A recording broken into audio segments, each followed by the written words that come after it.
Bonsoir à toutes et à tous. Merci de nous rejoindre ce soir. On a la chance d'être accompagné de Benjamin Mauger. On va parler crypto et des scénarios sur lesquels on pourrait s'appuyer pour 2025. Donc, je suis Maëva Chazal, directrice commerciale chez IG. Et avant qu'on passe à une petite présentation d'IG, je vais te laisser la parole quelques minutes, Benjamin, pour que tu puisses te présenter. Bonsoir à tous, ravi d'être à nouveau avec vous pour cette seconde édition de webinaire crypto avec IG. Ce soir, on va parler du coup de 3 scénarios avec les cryptos qui sont disponibles sur IG. Vous allez voir, j'essaie de vous trouver des trucs un petit peu disruptifs, ça va être intéressant. Pour ma part, je suis dans les cryptos depuis 2016 et aujourd'hui, je fais du market making sur Bitcoin principalement. Parfait, merci beaucoup. Alors, bien sûr, j'ai oublié de confirmer, mais dites-moi à l'écrit dans la fenêtre questions si le son fonctionne correctement et si vous avez bien la présentation. La fenêtre questions, c'est une petite bulle hein, avec un point d'interrogation. Donc, n'hésitez pas à la localiser puisque c'est celle-ci aussi que vous pourrez utiliser pour poser des questions, que ce soit sur la plateforme, les outils ou même à Benjamin tout au long de la présentation. Parfait, tout fonctionne. Alors, on va vous afficher tout de suite à l'écran, un petit avertissement. D'accord? Alors, je ne vais pas vous le lire, en détail, mais gardez simplement, à l'esprit que c'est une présentation à titre indicatif. C'est absolument pas des conseils ou des recommandations, c'est vraiment l'opinion de Benjamin sur un marché qu'il connaît bien. Voilà. Également sur IG, quelques petits mots, rapides puisque vous êtes très nombreux à nous rejoindre, en ce moment et je comprends parce qu'il y a beaucoup d'opportunités sur le marché. Nous sommes cotés à la Bourse de Londres, on a plus de 381 000 clients à travers le monde. Nous sommes leader mondial de l'investissement en ligne et on a la chance d'être présent en France depuis déjà 17 ans. Avec IG, vous avez, un partenaire de confiance à vos côtés et quand on se lance dans le trading actuellement, c'est vraiment un élément crucial. Donc, bravo de nous avoir rejoints. Eh bien, écoute, je te laisse la parole, Benjamin.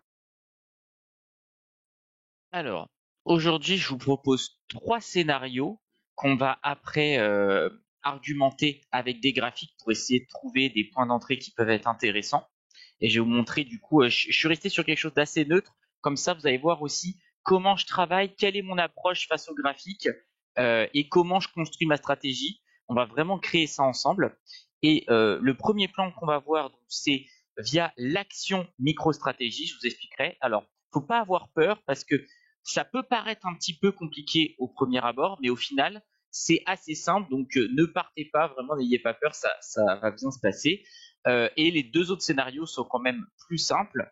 On aura du coup sur Solana qui séduit le système bancaire. Alors, bien sûr, on verra aussi que c'est aussi parce qu'il y a une attractivité autour des memcoins et ça introduira du coup notre 3e chapitre sur Dogecoin et Litecoin et pourquoi Dogecoin et Litecoin sont liés entre eux et pourquoi Dogecoin me semble mieux et on regardera ça avec les graphiques. Et en même temps, j'en profite pour vous introduire des notions, aller un petit peu plus loin que ce qu'on a fait la semaine dernière, notamment sur le minage. On a vu un petit peu ça, comment fonctionnent les blockchains entre elles. Et ben là, on va aller plus loin et c'est vraiment ce que j'ai envie de faire, vous proposer des idées de trading, vous montrer comment je réfléchis pour que vous puissiez faire vous-même ensuite à la maison et comme ça vous serez autonome. C'est vraiment très important, je pense, dans la formation. Essayez de vous rendre autonome et que vous ayez plus besoin de moi. C'est vraiment ma priorité. Euh, du coup, le plan de micro-stratégie, c'est vraiment la surperformance par excellence parce qu'ils arrivent à battre Bitcoin en possédant des Bitcoins, vous allez voir. Alors, ce qu'ils font, du coup, MicroStrategy, c'est que ils ont emprunté 650 millions de dollars avec des bonds convertibles en actions MicroStrategy. On va le voir après avec le payback qu'on retrouve ici. Elles sont payées très très peu cher, ces bonds. Quand on voit que les taux américains sont à 4,5, comment ça se fait que les investisseurs sont prêts à payer si peu, à être payés si peu pour prêter de l'argent à MicroStrategy? C'est ce que je vais vous expliquer. Du coup, avec ce prêt, MicroStrategy achète du Bitcoin.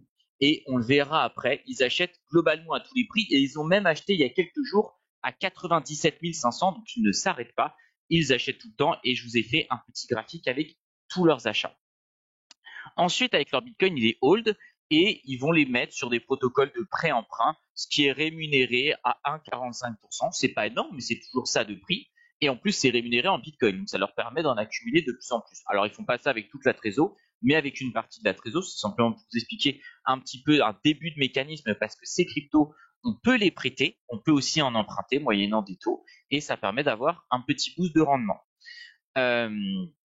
Et donc, une fois que ce système est fait, on peut choisir en tant qu'investisseur, soit je suis remboursé à 0,075%, donc vraiment pas terrible, ou bien je peux convertir mes bons en actions micro-stratégie. Et là où c'est très intéressant, c'est que je ne vais pas les convertir au prix d'aujourd'hui, je vais les convertir au prix auquel j'ai souscrit le bond, c'est-à-dire à peu près 40 $.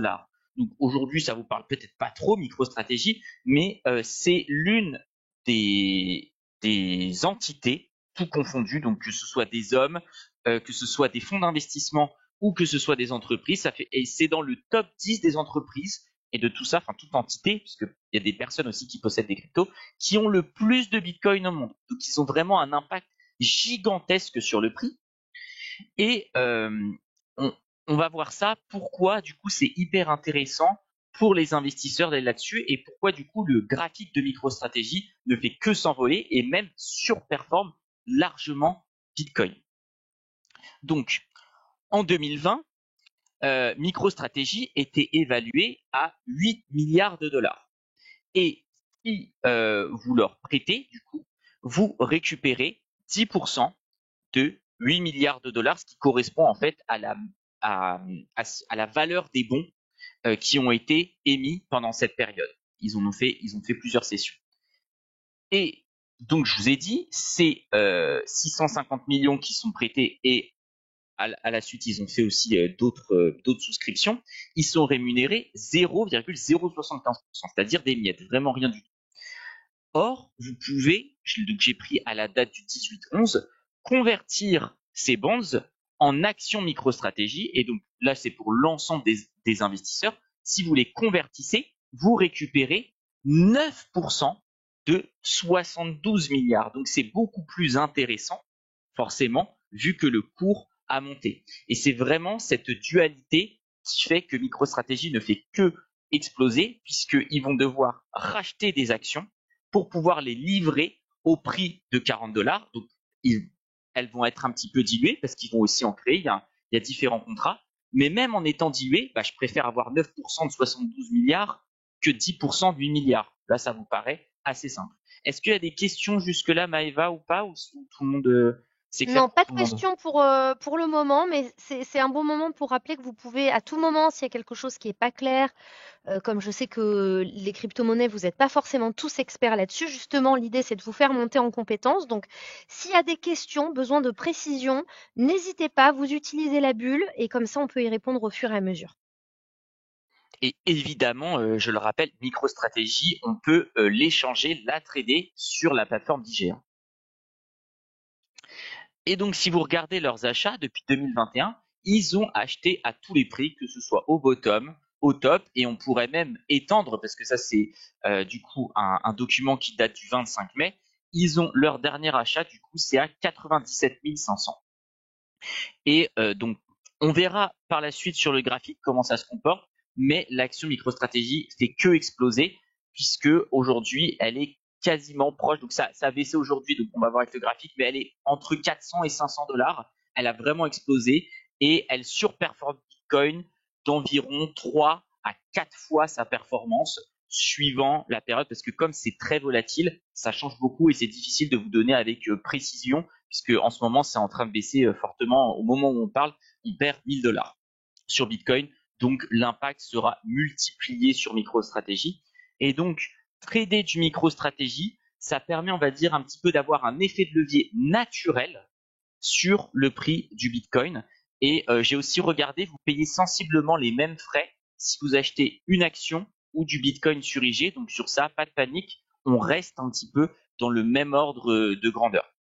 Et juste un multiplicateur de x3 à x5 dessus. Et on peut espérer que ça continue puisque MicroStrategy va devoir euh, rembourser entre guillemets ses actions en 2025. Donc pour l'instant, le plan que je vous propose, il est encore viable jusque à peu près avril-mai 2025. S'il n'y a pas de questions, on peut passer au prochain plan. Je vous laisse peut-être une petite minute pour être sûr que ce soit bon de votre côté. Parce que j'ai essayé de vous le simplifier au maximum, mais c'est vrai que quand j'ai travaillé ce petit plan sur MicroStrategy, il m'a fallu quand même à 2 fois afin de bien comprendre comment le mécanisme s'opérait et du coup pourquoi l'action a tendance à augmenter. Parce qu'ils possèdent de plus en plus de Bitcoin. En possédant, ils montent du coup artificiellement leur market cap. Et en montant ça, il y a encore plus de gens qui ont envie de leur prêter, donc qui vont pouvoir acheter encore plus de Bitcoin. Alors, il y a un petit côté Ponzi là-dessus, forcément, hein, comme tout actif qui joue sur la confiance. Hein. Bitcoin est aujourd'hui considéré comme une monnaie, et même si la France ne le reconnaît pas, du point de vue du droit international, elle serait obligée, puisque la France reconnaît le Salvador et que le Salvador a pour monnaie nationale le Bitcoin. Et donc du coup, de facto, la France reconnaît le Bitcoin comme monnaie. Alors, elle ne s'est pas prononcée dessus, mais dans le droit international, voilà comment ça se passe. Alors, s'il n'y a pas de questions, je vous propose qu'on continue. Solana, c'est un peu la troisième crypto. C'est une des cryptos qui a le plus explosé cette année. Pourquoi? Parce que vous vous souvenez, je vous avais parlé du crash de FTX lors du précédent webinaire et Solana était une crypto qui était soutenue financièrement par FTX. Et quand FTX s'est effondré, on a eu peur que le protocole du coup n'ait plus assez d'argent pour se développer et donc, du coup, Solana est tombée à 8 dollars, alors qu'aujourd'hui, elle est à plus de 250 dollars. Et on va voir en quoi c'est intéressant. Donc, je vous fais un petit laïus dessus parce que l'une des principales caractéristiques de Solana aujourd'hui, qu'est-ce qui fait que ça crée de l'activité? C'est que c'est facile et ça coûte très peu cher de faire des transactions sur ce protocole. Et du coup, c'est là où tous les mêmes coins, ou shitcoins si vous avez entendu, sont développés. Et du coup, c'est ça qui fait qu'il y a énormément d'activités sur Solana. Et on va le voir après, il y a un tableau comparatif où je vous ai pris toutes les cryptos dites d'écosystème. Donc en fait, c'est des cryptos qui servent à créer d'autres cryptos ou qui servent à créer, comment dire, d'autres tokens, d'autres outils sur cette blockchain en fait. Bitcoin est très peu développé pour ça parce que c'est un peu un vieux dinosaure, c'est un petit peu difficile de créer dessus. On va dire Bitcoin, ça pourrait ressembler un petit peu à l'écosystème Apple. C'est très sécurisé, mais en revanche, c'est plus dur de construire dessus. Alors que Solana et Ethereum, et encore plus Solana qu'Ethereum, c'est des protocoles un petit peu comme Android. Alors il y a un peu de tout. Il y a des arnaques, il y a des trucs qui marchent pas. Même parfois Solana tombe en panne, alors que Bitcoin ne tombe pas en panne. Ça fait très longtemps. Je pense que ça doit faire ouais plus de 10 ans que Bitcoin n'est pas tombé en panne. Pour vous dire, Bitcoin est plus fiable que Google. C'est-à-dire que Google tombe plus souvent en panne que Bitcoin. C'est vraiment aujourd'hui l'outil informatique le plus fiable au monde. Il y a rien d'autre qui est plus fiable. Tout a connu plus de bugs que Bitcoin. Donc Solana, c'est pas encore parfait. Il y a encore des développements à faire, et c'est pour ça que je pense qu'il y a encore du potentiel. Alors bien sûr, on va le voir, comme il y a plus de potentiel et il y a plus de développement, c'est plus risqué que d'investir sur du Bitcoin. Du coup, il y a tout cet écosystème shitcoin, memecoin qui se développe sur Solana. Ça drive énormément d'activités, mais il y a aussi beaucoup d'intérêt de la part des banques, et je vais vous montrer tout de suite pourquoi.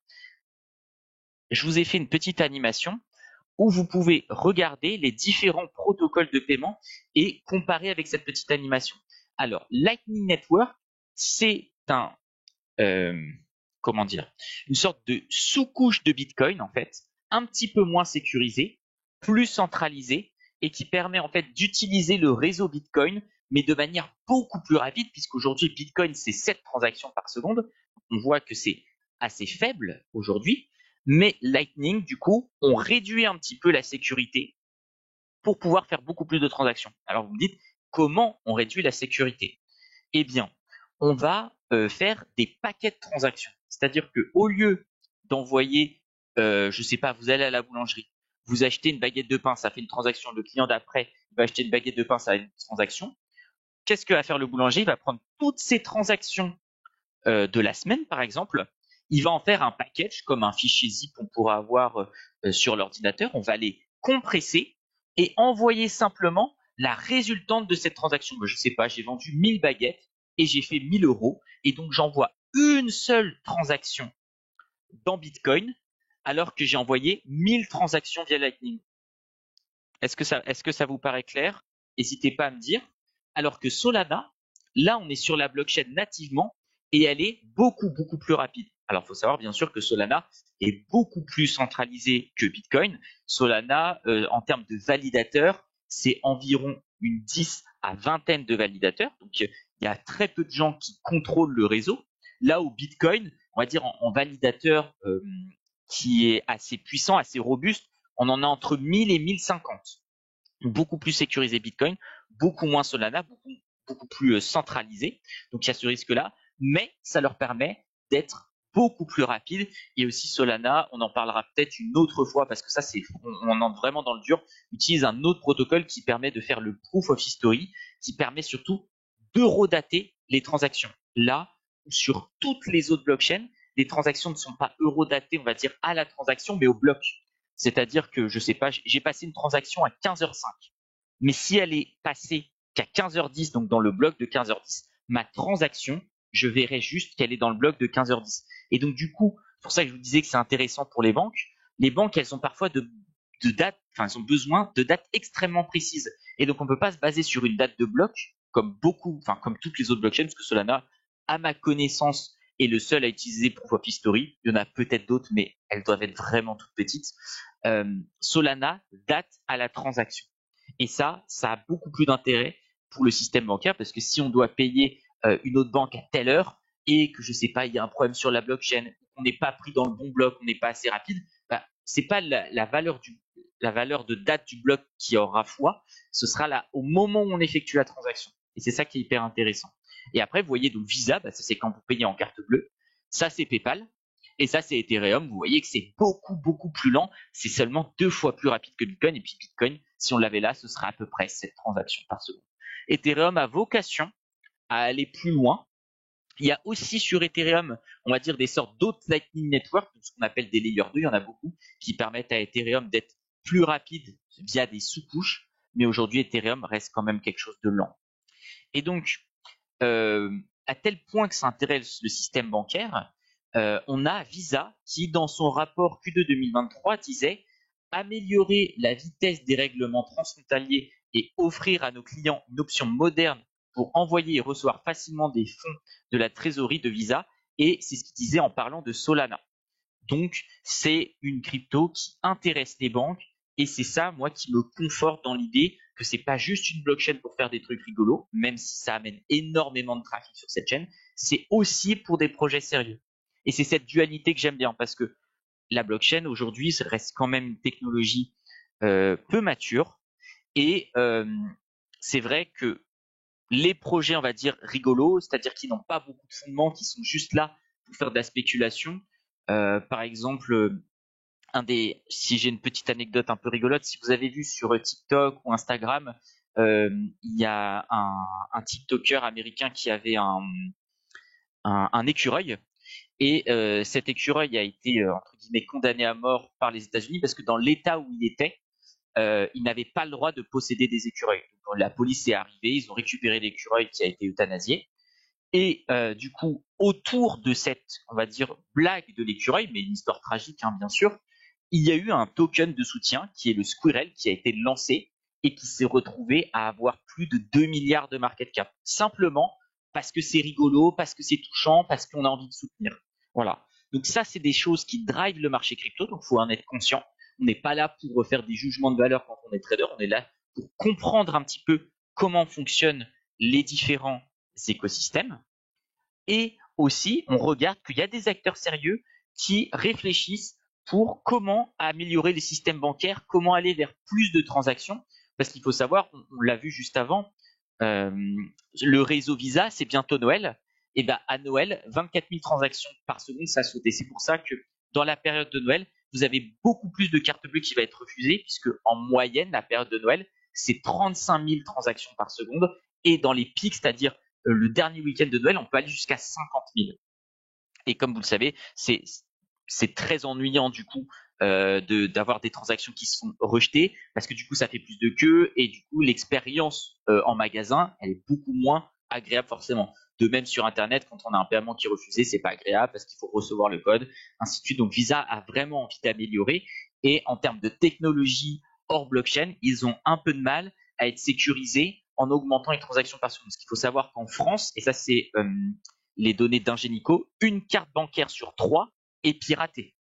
Et heureusement, en crypto, ce n'est pas une adresse, un wallet crypto sur 3 qui est hacké. Donc c'est vraiment, vraiment énorme. Et ils le travaillent, alors c'est pas encore fait, travaillent sur ça pour améliorer leur protocole. Alors, là, on va passer sur quelque chose d'essentiel. On va s'éloigner un petit peu de Solana, mais c'est pour vous montrer les métriques qui me font dire que j'aime beaucoup ce protocole. Je vous ai pris les 5 cryptos d'écosystème qui sont disponibles sur IG afin qu'on puisse benchmarker via des chiffres comment ils marchent. Donc c'est un petit peu comme si on analysait en fait des bilans avec bien sûr c'est très édulcoré, je vous ai mis que 5 métriques, mais on va aller de plus en plus loin au fur et à mesure des webinaires. Donc là on va commencer avec 5 métriques pour que vous puissiez comparer et que vous puissiez aussi faire vos choix et commencer à développer vos propres stratégies. Du coup, je vous ai sélectionné 5 blockchains que vous avez ici: Ethereum, Solana, Adas et Cardano, Avax, Avalanche et DOT pour Polkadot. La market cap, vous connaissez, c'est le nombre de jetons fois le prix du jeton, comme on a sur les actions, nombre d'actions fois le prix de l'action.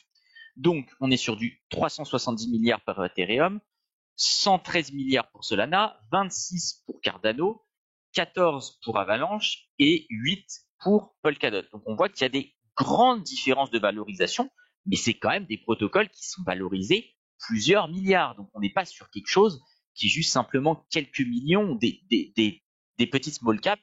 Là, en gros, on est top 20, top 25 crypto, comme ça bouge beaucoup en ce moment. C'est un peu difficile de donner des chiffres précis, mais c'est un peu pour vous donner l'ordre d'idée.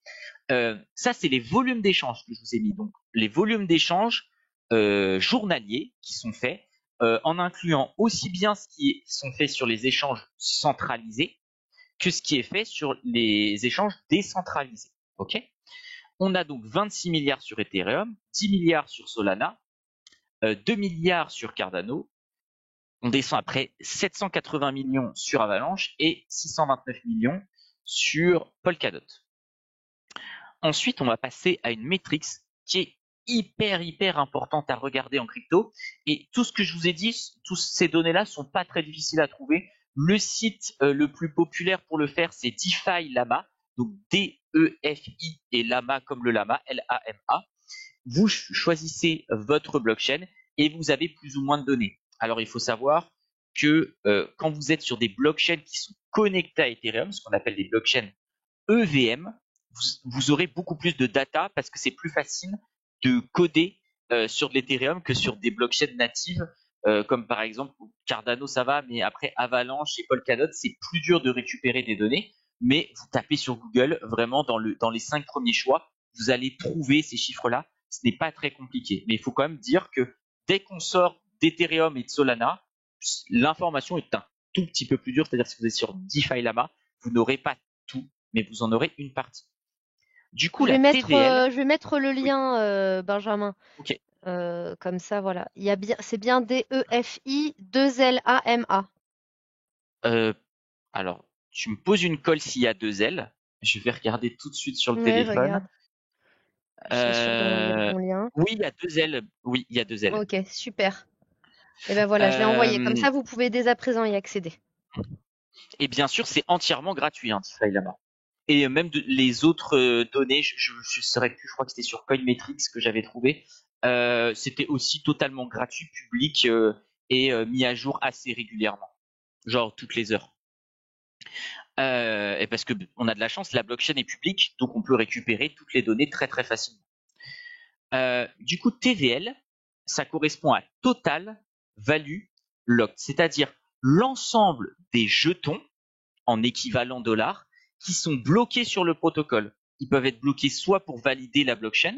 On a vu la dernière fois qu'il y avait un système de validation pour Bitcoin qui était le Proof of Work. Donc, on connecte des machines, on balance un maximum d'électricité, ça résout un algorithme et ça permet de sécuriser la transaction. C'est très édulcoré, mais c'est pour faire simple. Je vous invite à regarder le replay qu'on a fait la dernière fois sur YouTube. Vous en profitez pour mettre un petit like, ça me ferait très plaisir. Et comme ça, vous aurez toutes ces informations. Et là, sur ces protocoles, c'est des protocoles en proof of stake, c'est-à-dire que pour valider les transactions, il faut détenir des jetons et les mettre en gage. Du coup, après, ça fonctionne un petit peu comme une loterie. Par exemple, j'ai 10 jetons, Maeva a 100 jetons.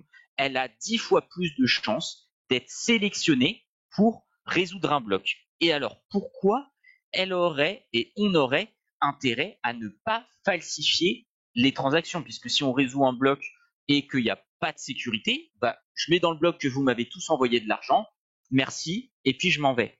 Eh bien non, puisque comme j'ai mis de l'argent en jeu, eh bien ces 100 tokens qu'on aura mis pour Maeva et 10 pour moi, ils vont être bloqués, et si jamais je publie dans le protocole une fausse transaction, je vais avoir une amende et je vais perdre les tokens que j'ai bloqués. Et comme les protocoles vont rémunérer beaucoup moins que ce qu'on met en gage, j'invente par exemple si on met 100 tokens en gage, à chaque fois que je vais résoudre un bloc, je vais gagner un token, bah, je n'ai pas intérêt à balancer une fausse transaction puisque je vais très vite me faire repérer parce que tout est public et je vais gagner un token pour en perdre 100. Donc j'ai aucun intérêt à faire ça. Et ça permet d'avoir quelque chose de beaucoup plus écologique parce qu'il faut simplement un ordinateur comme vous avez à la maison. Il n'y a pas besoin d'une machine de guerre. Bon, il ne faut pas un ordinateur ou pas un téléphone, hein. Enfin pas un ordinateur à 200 euros, mais un ordinateur à 500 euros, ça suffit. En revanche, il faut une très bonne connexion Internet, et c'est pour ça que ce n'est pas recommandé de le faire avec un Internet de la maison, parce qu'on ne se rend pas compte, mais il y a en permanence des micro-coupures. On ne le voit pas du tout à l'œil nu, mais il y en a tout le temps. Et si vous avez une micro-coupure au moment où c'est à votre tour de valider le bloc, et ben même si Maeva c'était son tour, imaginons que je sois suppléant de son bloc, c'est moi qui vais récupérer le reward et qui va être sélectionné. Donc ça, c'est vraiment pas bon.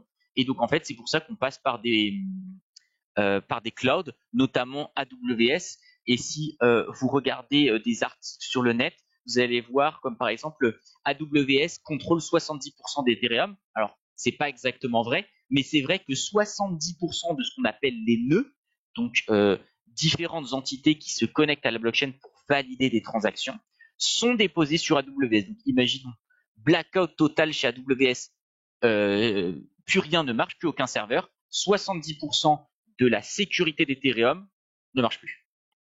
Ça, c'est quand même un risque et c'est pour ça qu'on dit que les protocoles en proof of stake sont beaucoup plus centralisés, que je vous parlais tout à l'heure d'environ 10 à 20 gros validateurs sur Solana pour 1050 sur Bitcoin. Et Ethereum, ça, c'est beaucoup plus ouvert, donc je ne saurais pas vous dire, mais en termes de gros validateurs, on doit être autour d'une centaine. Et après, il y en a des milliers et des milliers, puisqu'il suffit d'avoir 32 Ethereum pour être validateur, ou alors d'aller dans des protocoles délégués. On peut mettre n'importe quelle somme, et après, on fait un package. Et quand on a un groupe de 32, on le fait, on va dire ce qu'on appelle en pool, en groupe. Donc du coup, cet EVL représente le proof of stake que je viens de vous expliquer, et aussi les protocoles de prêt-emprunt sur lesquels je vais bloquer de l'argent pour emprunter ou pour prêter mes cryptos. Et bien sûr, tout ça est fait de manière décentralisée. Et du coup, comment on est sûr qu'on récupère bien son argent? C'est que encore une fois, on est obligé de mettre de l'argent en gage, un petit peu comme le prêt Lombard. Alors, je vais vous l'expliquer parce que c'est pas du tout populaire en France et c'est même d'ailleurs illégal, mais c'est très populaire du coup au Luxembourg et dans ces petits pays. J'ai par exemple 100 euros de Bitcoin ou 100 euros d'Ethereum. Je vais les placer pour emprunter. Donc, par exemple, je vais avoir mes 100 euros de Bitcoin. Je vais dire, bah, avec ça, je vais récupérer 90 euros d'Ethereum. Et imaginons que je ne rembourse pas, parce que là, on est sur quelque chose de décentralisé, donc je peux partir avec l'argent. Eh bien, ce qui a été mis en gage, mes 100 euros de Bitcoin, vont être utilisés pour rembourser la personne qui a prêté de l'argent, donc il n'y a aucun risque de contrepartie là-dessus. Là où il y a un risque de contrepartie, c'est qu'imaginons Bitcoin perd de la valeur. Mes Ethereum ne bougent pas, ils valent toujours 90 euros, mais mes Bitcoins descendent et ils ne valent plus que par exemple 92 euros. Là, le protocole va automatiquement couper le prêt, c'est-à-dire qu'il va vendre ce que j'ai emprunté, donc les 92 euros, pardon, il va les vendre, il va prendre 2 euros pour lui, pour se rémunérer parce qu'il fait pas ça gratuitement, et il va me rendre mes 90 euros. Il va les convertir automatiquement en Ethereum et je vais récupérer mes 90 euros d'Ethereum que j'aurais prêté. Ok. Et du coup, c'est un système de liquidation qui permet que tout fonctionne bien. Là où il y a une petite critique, et c'est pour ça qu'il y a énormément de volatilité sur les cryptos, c'est que comme tout est automatique, parfois les marchés baissent très fortement. C'est déjà arrivé que dans les cryptos, on perde en quelques minutes 5, 6, 7, 8%, encore plus sur ces protocoles un petit peu plus exotiques que Bitcoin. Et du coup, quand on a ça, le protocole, il est bien soumis à la blockchain et à la vitesse de la blockchain, aux fameuses transactions par seconde, plus la vitesse de l'Internet et tout ça. Eh bien, ça peut arriver que du coup, la valeur de ce que j'ai prêté, le collatéral, c'est 100 euros de Bitcoin qui ont été mis en gage, qui peut-être deviennent 92, et le temps que ça les vende, en une minute, ça a tellement baissé que ça vaut peut-être 88, et là, du coup, j'ai un risque.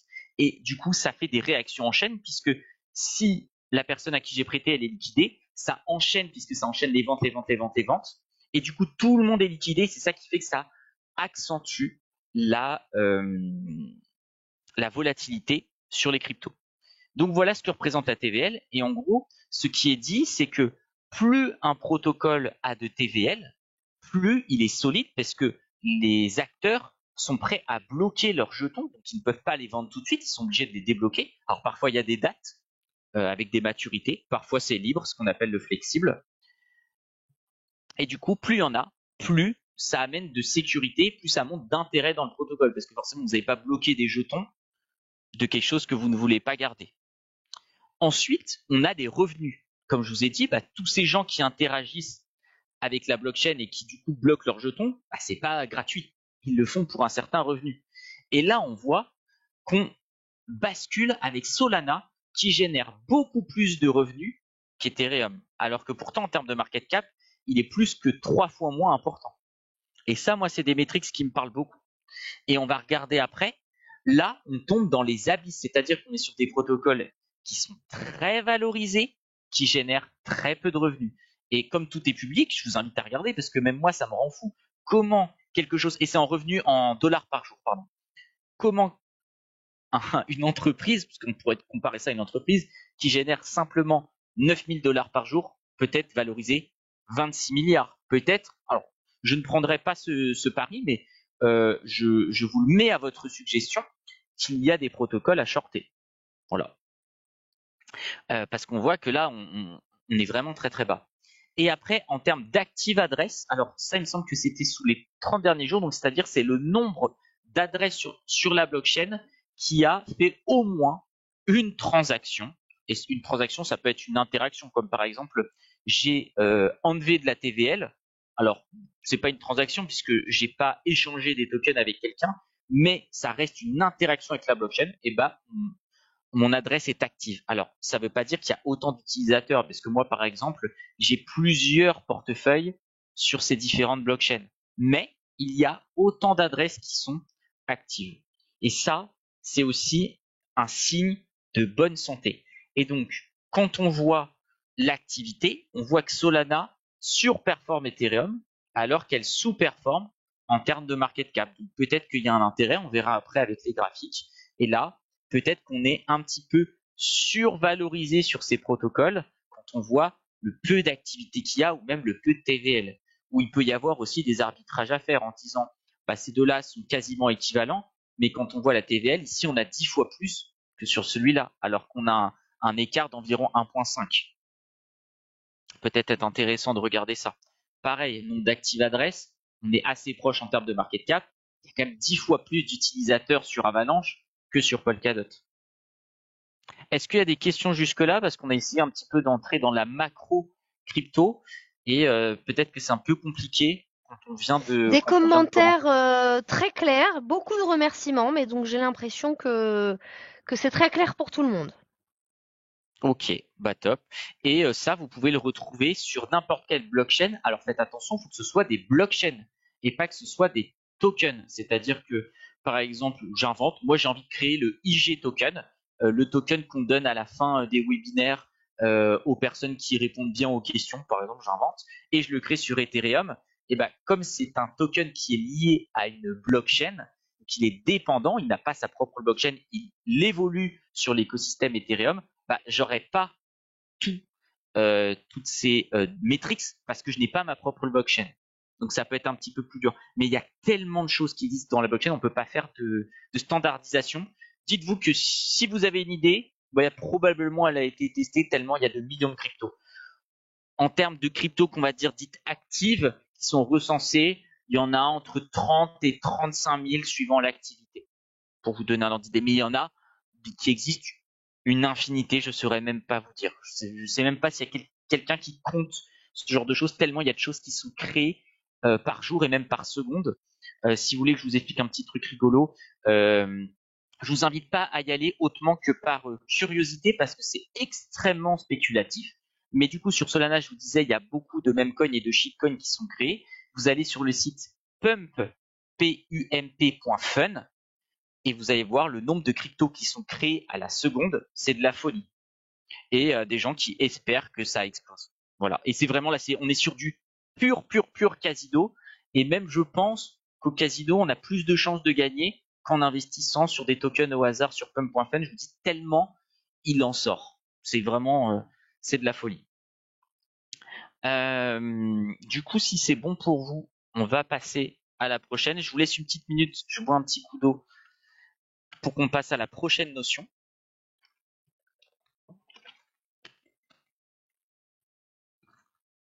Avec cette idée un petit peu de token, parce qu'on va voir que Dogecoin et Litecoin sont en fait liés.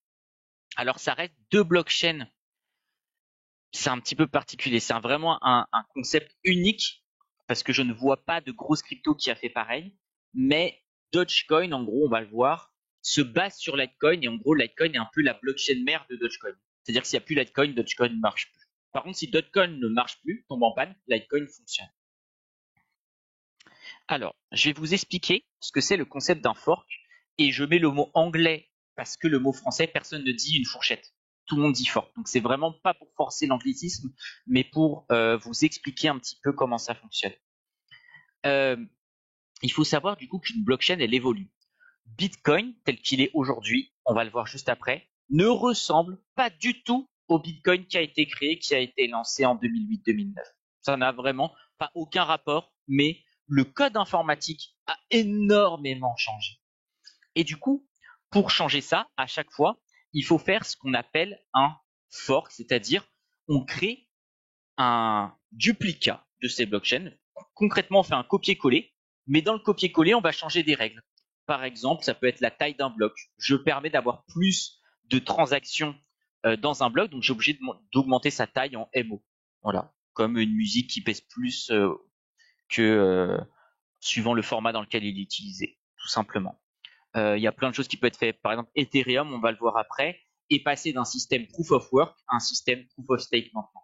Et voilà, dites-vous que pareil, tout ce que vous pouvez imaginer, vous pouvez le faire sur la blockchain. Donc il y a autant de soft fork et de hard fork qu'il existe de crypto. Un soft fork, il va se caractériser par le fait que tout le monde va accepter la modification. Alors, qu'est-ce que je pourrais vous donner comme idée de soft fork? Je sais pas, on améliore la vitesse du protocole. Tout le monde est content. Ça change pas drastiquement les règles de la blockchain. C'est simplement, on s'est un petit peu amélioré en code, parce qu'il faut savoir que le code informatique évolue beaucoup, et on a réussi par exemple à combiner différentes morceaux de code qui à la base n'ont rien à voir, mais qui mis ensemble font que ça va plus vite. Et du coup, la recherche, la technologie permet de faire ça. Et du coup, là, c'est juste un soft fork. Donc, on duplique la blockchain. Donc là, on a la blockchain, je sais pas, numéro 1. On a la blockchain numéro 2. La 1, on va dire, elle continue de fonctionner artificiellement, mais s'il n'y a plus d'activité, bah, il n'y a plus de bloc, mais elle existe quand même. Il faut vraiment imaginer que c'est deux protocoles qui fonctionnent en parallèle et nos tokens sont dupliqués. C'est-à-dire que si j'ai 10 bitcoins sur la version 1 et que ça, c'est la version 2 ou la version 1.1 comme vous voulez, j'aurai 10 bitcoins ici, 10 bitcoins ici. C'est juste que ces 10 bitcoins, ils n'ont aucune valeur puisque tout le monde veut traiter les bitcoins qui sont sur la nouvelle version. ok? Mais ces 10 bitcoins, ils existent toujours. C'est vraiment, on duplique. Et même pour vous dire, quand on maîtrisait pas trop la blockchain, on parlait de dividendes parce que les protocoles n'étaient pas encore parfaitement bien maîtrisés et on pouvait vendre des anciens bitcoins dont tout le monde s'en foutait euh, sur le marché. Mais là, on parle vraiment dans des temps très anciens. On est sur du 2014, 2015, 2016. Hein. Aujourd'hui, impossible de faire ça. Et le hard fork, c'est quand on va avoir deux blockchains qui vont continuer à évoluer de manière parallèle. Par exemple, je vous parlais tout à l'heure qu'Ethereum était passé de proof of work à proof of stake. Eh bien, il y a des acteurs qui ont dit, bah nous, ça ne nous intéresse pas, on veut continuer à utiliser le proof of work. Et donc, on a notre blockchain qui est là, qui est Ethereum normal. Ensuite, ici, on va avoir Ethereum Proof of Stake qui va vivre sa vie de son côté. Et Ethereum, il s'appelait comment? Ethereum W qui vit sa vie d'un autre côté. Et donc, à cette époque-là, je crois que Ethereum valait à peu près 1500 $. Et après, on va dire c'est le nombre d'utilisateurs qui fait qu'on va choisir un côté ou l'autre. Ça va être plus clair après, mais on va accorder plus de confiance dans une des deux branches. Tout le monde a dit, bah non, c'est le proof of stake qui a le plus de valeur. Donc du coup, c'est ça qui va être la vraie chaîne. Donc celle-là, elle s'est pas appelée Ethereum Proof of Stake, elle a continué à s'appeler Ethereum, quand bien même ce soit une autre chaîne. Et là, ça continuait de valoir 1500 $. Et là, on avait donc nos Ethereum qui étaient ici, qui valaient 1500 $, qui le lendemain, enfin, le jour où il y a eu la coupure, ne valait plus qu'environ, je crois que c'était 27 $ et c'est descendu après dans les abîmes parce que personne l'utilise. Mais vous voyez, il y a une grande différence. Quand bien même, c'était exactement informatiquement les mêmes jetons qu'on avait la veille. Mais parce qu'en fait, c'était cette partie-là de la chaîne qui était la plus utilisée. Je vous rassure. Bon, déjà, si vous êtes sur IG, pas de problème, ils s'occupent de tout. Vous n'avez rien à gérer, c'est eux qui ont le sous-jacent. Et quand bien même vous les aurez ailleurs, à chaque fois, les protocoles se mettent à jour. Et en vrai, bah, j'ai rien eu à faire. J'ai juste eu, moi, à remettre l'ancienne chaîne pour aller vendre mes Ethereum W sur un exchange. Mais c'est pas quelque chose de compliqué aujourd'hui. Là où avant, c'était beaucoup plus compliqué. Et maintenant, je vais vous montrer un peu tous les forks. Alors, c'est petit, mais il y en a eu tellement. Le but, vous les retrouvez facilement. Vous tapez Bitcoin Fork ou Ethereum Fork sur, Google, vous retrouvez ces infographies. C'est juste pour vous montrer que depuis que Bitcoin existe, qu'il a été lancé en 2009, bah, vous voyez, il y a eu plein de mises à jour. Donc ici, plein de petits soft forks où on a fait évoluer la chaîne. Et après, des hard forks qui ont fait que la communauté s'est un petit peu divisée. Mais si vous regardez le prix, celui qui vaut le plus aujourd'hui, c'est cette partie de la chaîne. Mais imaginons que ce soit Bitcoin Gold qui aurait été plus publicité par la communauté, et ben celui-là il sera appelé Bitcoin, et puis celui-là un autre nom, Bitcoin Gold peut-être, on ne sait pas. C'est qu'une question en fait de choix. Alors aujourd'hui, ça fait très longtemps qu'on n'a pas eu de choix comme ça, mais quand on commence à avoir ces premiers forks là, très souvent les gens faisaient un choix, c'est-à-dire que ils vendaient, par exemple, ah bah moi je crois pas en Bitcoin, c'est nul comme idée, je vais aller sur la partie Bitcoin Cash. Il y en a qui ont fait cette erreur. Bah je vends mes Bitcoins et je vais acheter plus de Bitcoin Cash. Voilà un petit peu comment ça s'est passé. Là, pareil, je vous l'ai mis sur Ethereum classique. Il faut savoir que sur Ethereum, il y a Et eu j'ai un juste hack. Alors, oui, pardon. oui, j'ai juste une question, Benjamin. Est-ce qu'on a la cotation là, parce que l'exemple sur le Bitcoin est très parlant.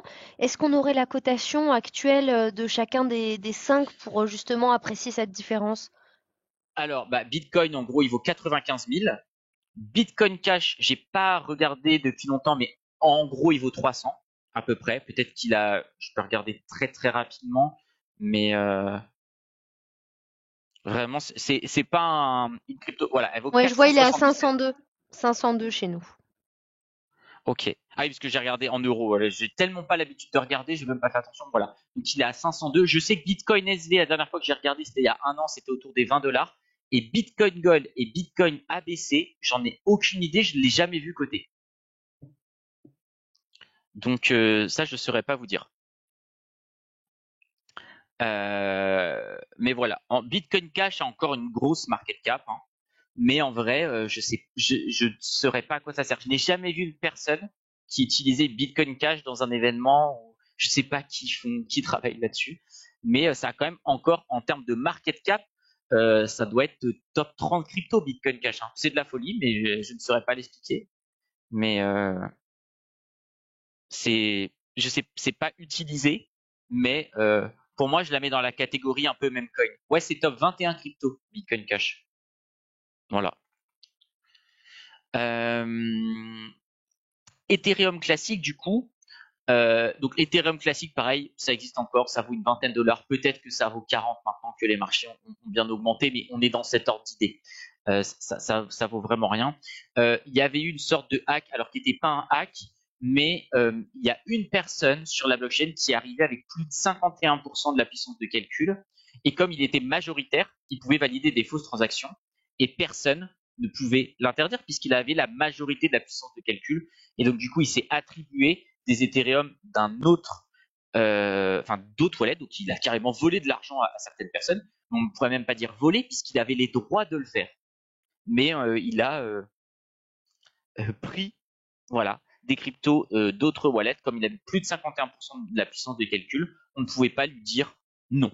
Voilà, tout simplement. Il y a ceux qui ont continué, qui ont dit ça fait partie de notre histoire et on va tout faire en sorte que ça n'arrive pas, mais on va pas ce qu'on appelle rollback la chaîne, c'est-à-dire la remettre dans le passé. Et c'est ce qui s'appelle aujourd'hui Ethereum classique. Ethereum, celui qui continue, eux, ce qu'ils ont fait, c'est qu'ils ont rollback, ils se sont dit ok, c'est une grosse erreur qui est arrivée. On n'a pas envie que des personnes de façon aléatoire se sont fait léser. Eh bien, on revient à la blockchain d'hier. Voilà. Et c'est aujourd'hui ce qui est devenu Ethereum. Et après, ça, c'est la branche dont je vous parlais tout à l'heure. C'est quand Ethereum est passé en proof of stake et qu'ici, il est resté en proof of work. Et pareil, ça doit valoir vraiment pas grand chose. Et pareil, là, vous avez encore plein de mises à jour qui sont faites sur Ethereum. Et on peut voir que même Ethereum, pendant plusieurs années, le temps qu'elle passe de proof of stake à proof of work, je vous rappelle, proof of work, je connecte des machines pour avoir de la puissance de calcul et pour valider les blocs. Donc, ma preuve pour valider les blocs, c'est clairement dépenser de l'électricité, de l'énergie. Proof of stake, ma preuve pour valider les blocs, c'est j'ai mis en gage de l'argent. J'ai pas envie que ce que j'ai mis en gage soit confisqué, que j'ai une amende. Je vais tout faire pour valider des transactions qui ont réellement été faites. Et on voit qu'elle a été, le temps que tout soit bien développé, parce qu'on voit qu'il y a eu des mises à jour, elles ont eu des blockchains parallèles. Voilà. Quand bien même les transactions, elles étaient faites uniquement là-dessus. Là, c'était juste toutes les transactions qui étaient faites. On les répliquait ici et on permettait aux différentes personnes qui se connectaient sur ce protocole de se préparer à la mise à jour qu'il y a eu pour pas qu'il y ait de bugs. Et il n'y a pas eu de bugs, tant mieux. S'il y avait eu des bugs, je ne sais pas ce qui serait passé, mais ça aurait fait très très mal au protocole. Peut-être un petit moins 70% en une journée. Quoi. Et voilà, on est bon. Si vous voulez me poser des questions, vous pouvez vous connecter en scannant le code ici directement sur LinkedIn. Faut pas hésiter. Ou sinon au prochain webinaire ou dans les commentaires de cette vidéo YouTube si vous êtes en replay. Et aussi, Maëva, je te laisse présenter tous les réseaux sociaux d'IG pour retrouver leurs différents contenus. Exactement. Donc déjà, sachez que la présentation de Benjamin, vous la retrouverez demain en replay sur IG Academy et également sur notre chaîne YouTube. Je vous enverrai également, j'ajouterai en description sous la vidéo de la chaîne YouTube le lien de la première vidéo dont Benjamin vous parlait, où il a énormément détaillé le fonctionnement de la blockchain, qui vous a vraiment résumé très brièvement ce soir. Comme ça, vous aurez tous les détails. N'hésitez pas à nous suivre sur les réseaux sociaux. C'est des QR codes. Vous avez simplement à les scanner avec votre smartphone. Vous pouvez également vous abonner aux idées de trading. Donc, les idées de trading, c'est tout simplement des idées de trade basées sur des analystes professionnels qui ont quand même des taux de réussite assez bons. Donc, on a Valentin Enfrand, DT Expert et Day by Day.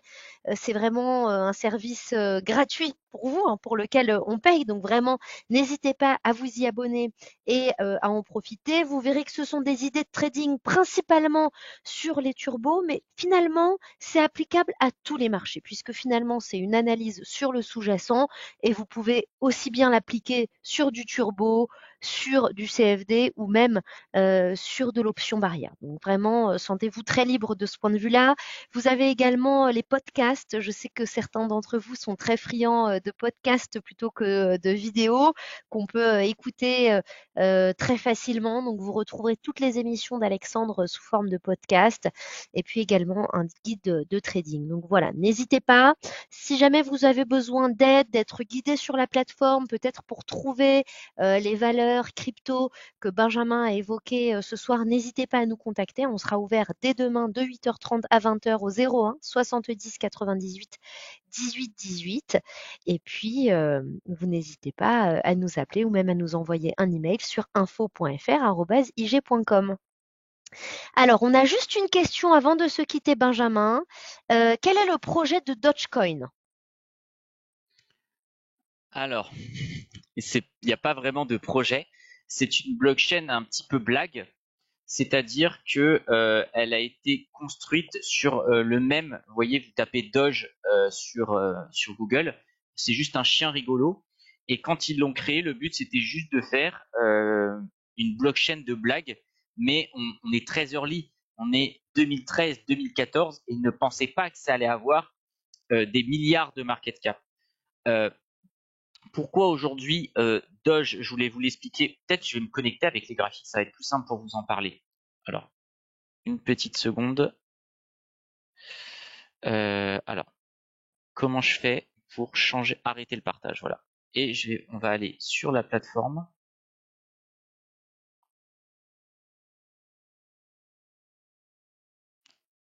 Alors, je vais pas être sur le bon graphique, mais favoris, est-ce que je l'ai bien mis?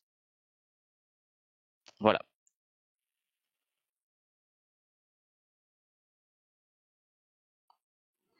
On va voir tout de suite Dogecoin. Alors, jusqu'où on peut aller? Alors, on n'aura pas beaucoup d'historique. Ah, je peux pas vous montrer plus, mais à la base, il faut se dire que c'est une blockchain de blague. Ça reste toujours une grosse blague, mais aujourd'hui, la blague a quand même quelque chose de beaucoup plus concret. Déjà, c'est que elle est promotionnée par les mineurs, c'est-à-dire que les gens qui minent du Litecoin, miner du Litecoin se fait à perte aujourd'hui. On perd de l'argent quand on mine du Litecoin. Mais alors pourquoi les gens minent du Litecoin? Parce qu'en fait, comme Dogecoin est une sous-blockchain de Litecoin, c'est-à-dire que Dogecoin fonctionne grâce au Litecoin. À chaque fois qu'on va miner du Litecoin, bah, on perd un petit peu d'argent. C'est du genre, on perd du 2-3% par an.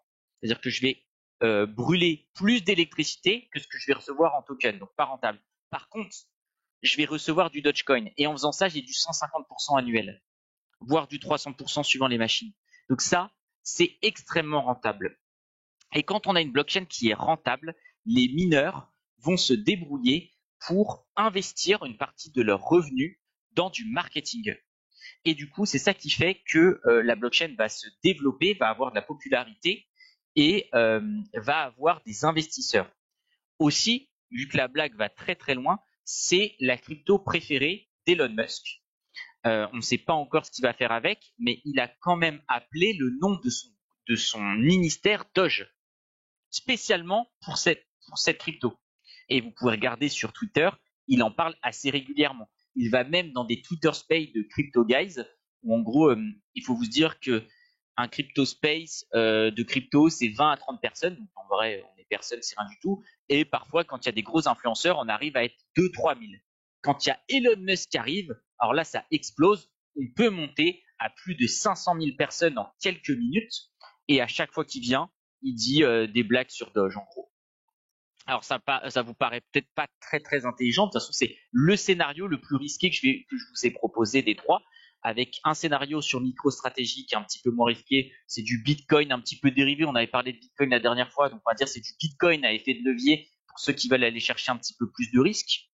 On va voir après tout de suite le graphique. Solana, c'est un cran plus risqué, mais on voit qu'on est basé quand même sur de la technologie. Il y a des banques qui s'y intéressent, qui mettent ça dans leur rapport annuel. On met pas n'importe quoi dans un rapport annuel d'une société cotée aux États-Unis.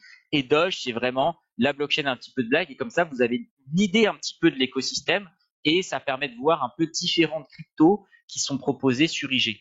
Parce que si on regarde, vous voyez, Dogecoin, il a fait depuis l'élection de Trump, en gros, on fait grossièrement x4. C'est énorme. Ça fait 500% de hausse en quelques semaines. Et si on regarde Litecoin, alors pourquoi il ne s'affiche pas? Faut peut-être que je le kill.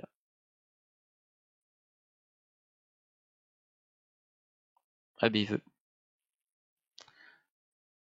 Je suis navré, voilà. Vous voyez, depuis quelques semaines, il a fait quoi? 20-30%. Pas terrible.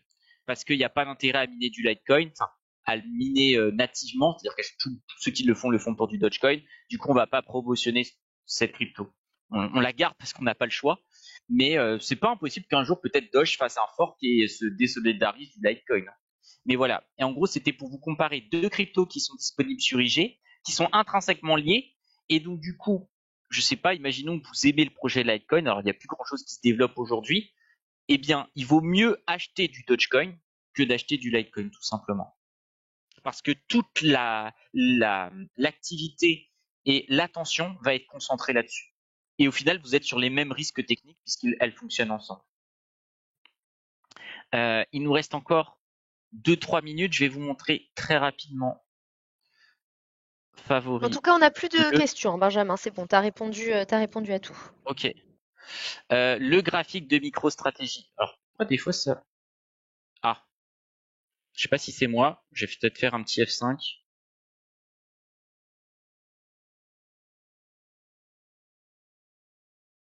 Au pire, je l'ai là. Vous voyez, MicroStratégie, l'action, elle a explosé. On va dire autrement. Bien plus que Bitcoin, parce que Bitcoin sur cette année, alors j'ai regardé hier et ça a baissé aujourd'hui, c'est 152%. Donc là, peut-être qu'on fait 145%. Vous voyez, MicroStratégie, si on se replonge il y a un an, on est quand même beaucoup, beaucoup, beaucoup plus bas. On est quasiment sur un x10. Alors que pourtant, le risque reste un petit peu le même. Alors attention, on voit là, par exemple, je vais prendre tout de suite la cotation. Bitcoin perd 3-4%. Là, ici, on perd 100 dollars. Donc attention, c'est beaucoup plus risqué. Il faut le noter quand même. Mais voilà, c'était pour vous donner une autre idée d'investissement. Et sur Solana, vous allez voir. Alors, malheureusement, j'ai vu sur IG, on n'a pas beaucoup d'historique de cours de Solana. Mais en gros, quand FTX est tombé, je vous l'ai dit, elle est tombée à 8 dollars. Voilà, on va essayer.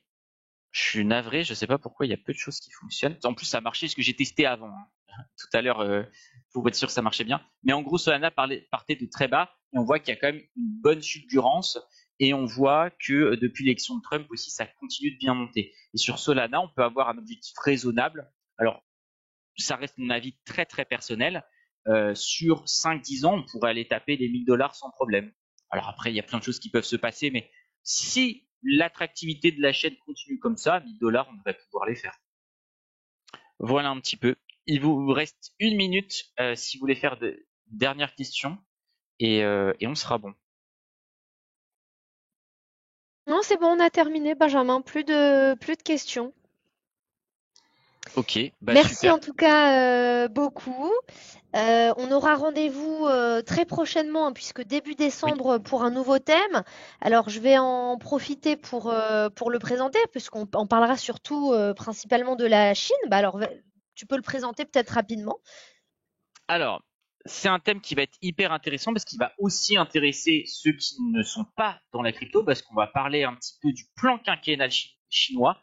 Qu'est-ce qu'ils vont préparer pour 2025? Et bien sûr, on va l'axer sur la crypto, mais on va voir un peu les drivers macro, qui était ma spécialité avant, parce qu'avant j'étais trader de pétrole pour des sociétés de transport. On va dire j'étais un petit peu le pompiste, celui qui rechargeait les bateaux, mais j'avais un budget de 150 millions de dollars, donc c'était du trading, mais c'était des bateaux qui transportaient du minerai de fer, du charbon et de la bauxite qui est du minerai d'aluminium sur de la taille, je faisais du minimum du 180, 160 000 tonnes jusqu'aux 400 000 tonnes. C'est les plus gros bateaux du monde, il faut imaginer. 3 terrains de football de long, un immeuble de 4 étages de large.